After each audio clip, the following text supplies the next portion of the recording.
antes de mais nada, eu queria agradecer ao Emanuel pela oportunidade e queria, nesse momento, que o Emanuel agradeceu também os seus professores, né, as pessoas que fizeram parte da formação dele, também lembrar dos pais do Emanuel, que talvez são, sem dúvida, os primeiros professores do Emanuel, que estão aqui presentes, né?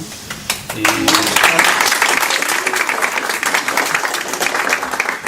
dizer assim, como amigo do Emanuel, acho que o testemunho que eu posso dar como amigo e que o que eu vou dizer sobre ele se reflete no livro, né, que é a coragem de tratar de temas que são difíceis de ser abordados num contexto em que a academia, a própria sociedade, em muitos pontos, ela é resistente, um pouco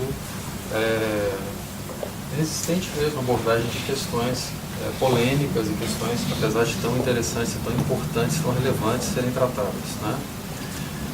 Então, parabéns, Emanuel, sobretudo por essa coragem acadêmica e pela nós, como seus amigos, né, pessoas que testemunham sua caminhada, ficamos extremamente orgulhosos disso, né?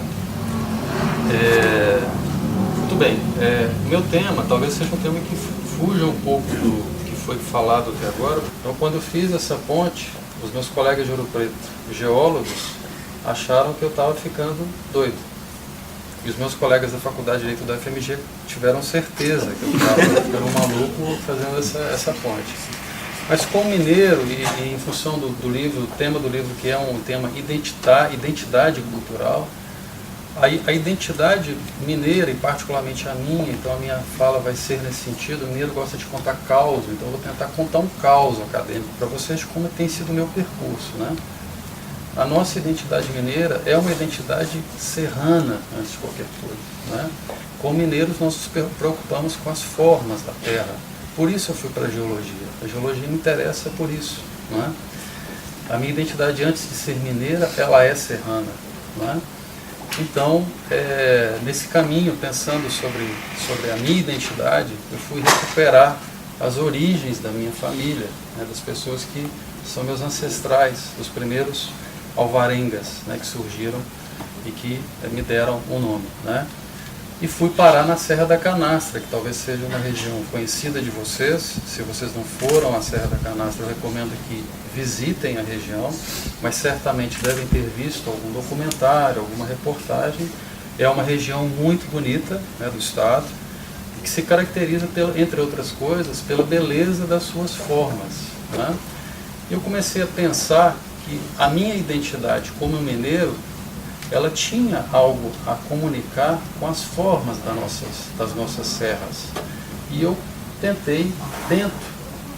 fazer pontes entre esse percurso pessoal e essas formas, e o que essas formas das terras ou das serras de Minas Gerais despertam na minha identidade, como elas significam para mim, como elas significam para as pessoas que estão ao meu redor, e como isso pode ser, em certo sentido, e da melhor maneira possível, tendo em consideração todas as dificuldades que o direito tem de lidar com essas formas de proteção, como que isso pode ser salvaguardado como patrimônio, e como patrimônio que ele é paisagístico.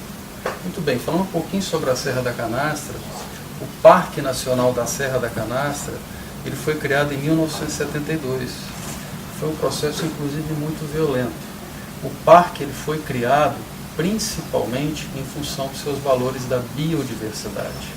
Existem na Serra da Canastra algumas espécies, como o lobo-guará e o pato mergulhão, que são seriamente ameaçados pela literatura, segundo a literatura científica nacional e internacional. Para vocês terem ideia, o pato mergulhão é uma das 10 aves mais ameaçadas do planeta.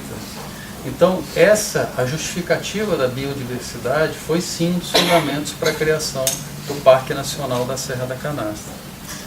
Mas pelo lado da geologia, a gente nota também que a Serra da Canastra ela é rica no que nós chamamos de geodiversidade. A geodiversidade na Serra da Canastra, se nós temos a biodiversidade, nós temos a geodiversidade que se expressa na paisagem como? Nas formas, nas feições da terra, numa rede hidrográfica belíssima, muito rica. Vocês devem saber que o Rio São Francisco, ele nasce na Serra da Canastra. E nós temos também, como um aspecto da geodiversidade interessante na Serra da Canastra, seu patrimônio, seu significado geomorfológico. né? Mas além disso tudo, além da biodiversidade, além da geodiversidade, nós temos uma riqueza cultural enorme na Serra da Canastra, que se expressa, entre outras coisas, por modos de fazer, por estilos de vida, que quando a gente vai no lugar, quando a gente sente e vivencia, a gente nota e sente no coração que precisa ser preservado, precisa ser cuidado. É, antes de qualquer coisa, uma vivência, né?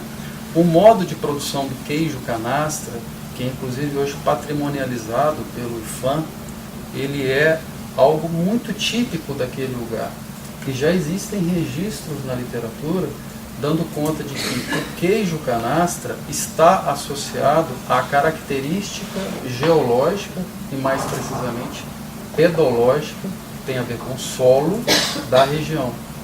Então, eu acho que essa mensagem, essa ligação que se faz entre o queijo e a serra, na sua feição pedológica ou geomorfológica, significa muito. Significa o que dentro da perspectiva do trabalho que eu tenho procurado desenvolver?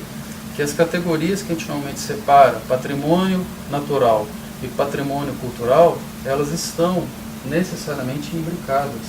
E que na prática é muito difícil a gente separar isso. Por isso eu gosto muito de uma expressão de um pesquisador, de um historiador, professor da Federal de Minas, que é o José Nilton Menezes, que prefere usar a expressão patrimônio vivencial.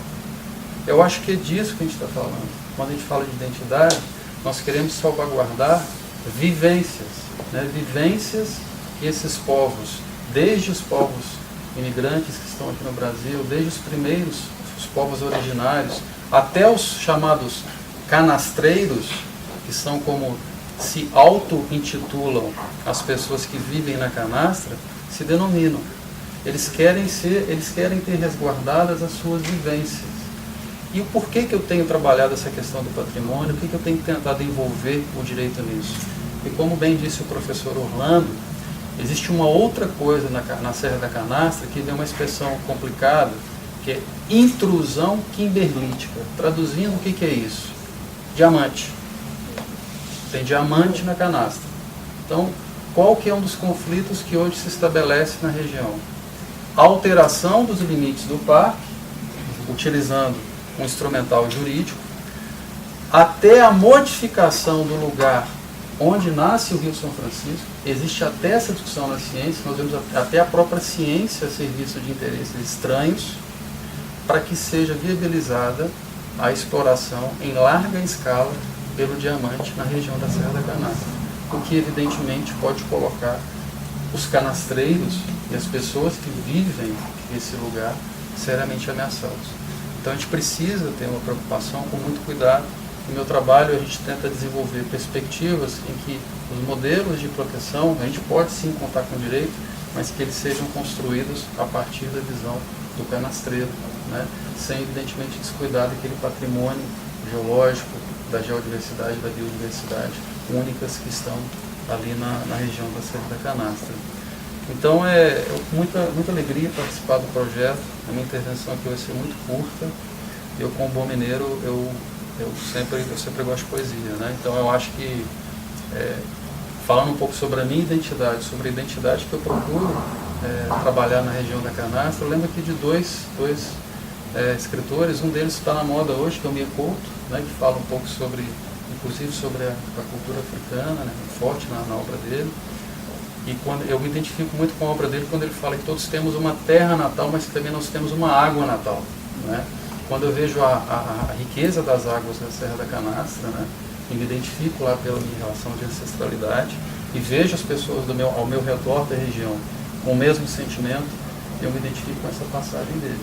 E há um poeta também, que é o Francisco Aires de Vila Rica, que diz o seguinte: assim sou eu, feito de serras, águas e sopro. Muito obrigado.